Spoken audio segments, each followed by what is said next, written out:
سلام. آیا تا به حال پیش آمده که نام‌های قدیمی یک عکس یا پیامی در موبایل قلب شما را گرم کند، حتی اگر فرستنده‌هاش دیگر در کنارتان نباشد؟ به این تجربه می‌گوییم نوازش غیابی. در نظریه تحلیل رفتار متقابل، واژه نوازش به هر نشانهایی از بهره‌سمیت شناختن یا توجه اطلاق می‌شود. این می‌تواند یک لبخند، یک نگاه، یک تماس ساده یا جمله‌های محبت‌آمیز باشد. ما انسان‌ها با نوازش زنده‌ایم. روان ما برای دوام نیاز به توجه دارد. اما در جهانی که فاصله‌ها بیشتر شده، ارتباطات مجازی شده و بسیاری از روابط در بستر زمان یا مکان نمی‌گنجند، نوعی جدید از نوازش اهمیت پیدا می‌کند، نوازشی که بدون حضور فیزیکی اتفاق می‌افتد.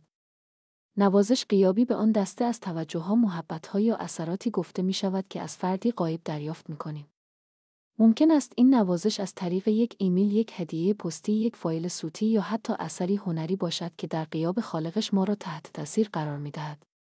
این نظریه برای نخستین بار توسط پژوهشگر ایرانی سعید آقاقلی‌زاده با عنوان کلمه دل‌ذهن مطرح شد و به سرعت در حوزه تحلیل رفتار متقابل، رواندرمانی و ارتباطات انسانی مورد توجه قرار گرفت.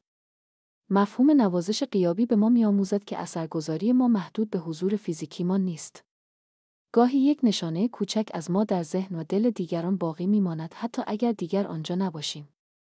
در دنیایی که فاصله‌ها زیاد شده، نوازش‌های غیابی فرصتی‌اند برای ماندن در دلها بدون بودن در کنارشان.